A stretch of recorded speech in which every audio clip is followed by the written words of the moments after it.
Assalamualaikum warahmatullahi wabarakatuh.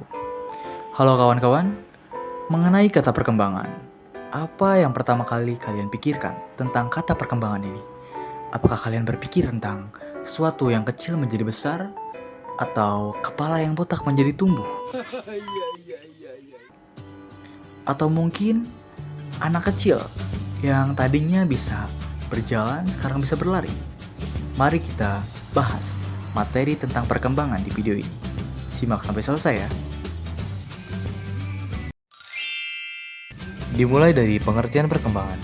Perkembangan berarti serangkaian perubahan progresif yang terjadi sebagai akibat dari proses kematangan dan pengalaman.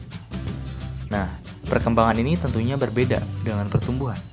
Pertumbuhan itu bersifat kuantitatif, sedangkan perkembangan bersifat kualitatif. Yang artinya, pertumbuhan itu dapat diukur dengan angka dan dapat diukur oleh orang atau dengan alat.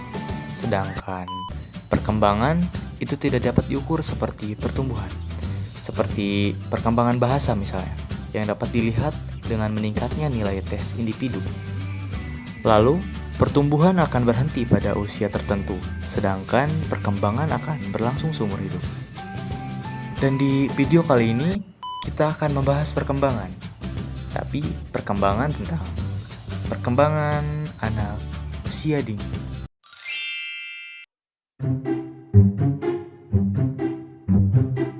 Oh iya, sebelumnya kita perkenalan terlebih dahulu. Perkenalkan, nama saya Ray Haridla dengan NIM 211340042 dari jurusan Bimbingan Konseling Islam di UIN Sultan Maulana Hasanuddin Banten. Dan ini adalah tugas UTS mata kuliah Psikologi Perkembangan dengan dosen Ibu Imalatul Hoiroj MPD. Nah, kita mulai dari apa itu psikologi perkembangan pada anak usia dini. Psikologi perkembangan pada anak usia dini yaitu ilmu yang mempelajari tentang pikiran dan perilaku si kecil. Pikiran dan perilaku si kecil terdiri atas prenatal hingga remaja. Dengan begitu, psikologi perkembangan anak tidak hanya membahas tentang perkembangan fisik si kecil, tetapi juga mental, emosional, dan sosial mereka. Namun, di video ini, kita hanya akan membahas tentang perkembangan kognitifnya saja. Bagaimana itu?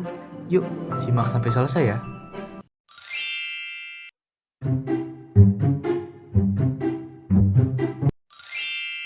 Nah, yang pertama yaitu perkembangan kognitif pada usia 0 sampai 6 bulan.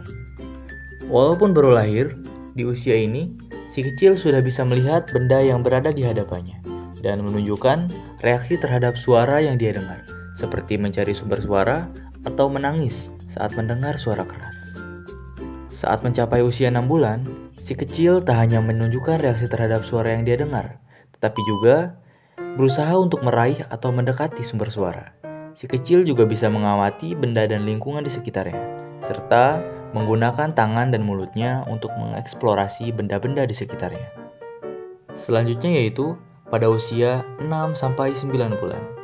Pada usia 6 bulan, si kecil sudah bisa menggenggam benda dengan baik, bahkan memindahkan benda dari tangan kanan ke tangan kiri, dan sebaliknya. Kemampuan ini terus berkembang hingga usia 9 bulan. Ketika anak bisa mengambil benda berukuran kecil menggunakan telunjuk dan jempolnya. Anak bahkan sudah bisa membalik halaman buku. Selain itu, pada usia 9 bulan, anak juga sudah memahami permainan sederhana, seperti cilukba. Yang ketiga yaitu pada usia 9-12 bulan. Kemampuan kognitif anak terus berkembang pada usia 12 bulan, termasuk kemampuan untuk memahami instruksi, seperti ambil mainan. Anak juga sudah memahami fungsi dan nama dari beberapa benda sederhana yang digunakan sehari-hari, seperti cangkir untuk minum, sisir untuk menyisir, dan lain-lain. Yang selanjutnya yaitu pada usia 1-2 tahun.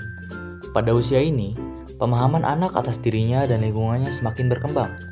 Anak sudah bisa memahami nama anggota tubuhnya, serta nama benda-benda sederhana di sekitarnya. Selain itu, pada usia ini anak juga mulai memahami konsep bentuk dan warna, menyusun menara dengan balok mainan, mencari benda-benda yang disembunyikan, serta memahami instruksi yang cukup kompleks, seperti ambil mainan, kamu simpan dalam kotak. Lalu pada usia 3-4 tahun, Perkembangan kemampuan sosial anak semakin terlihat pada usia ini. Pada usia 3 tahun, anak akan bermain di samping temannya.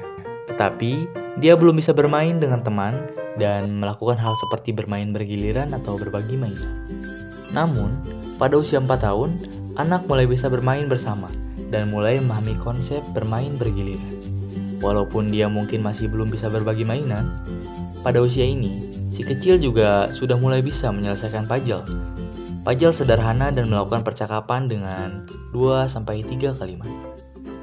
Dan yang terakhir yaitu pada usia 4-5 tahun.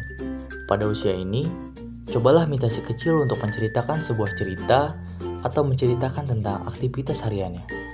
Pada usia ini pula, si kecil sudah bisa diberi dorongan untuk membuat keputusan yang bijaksana.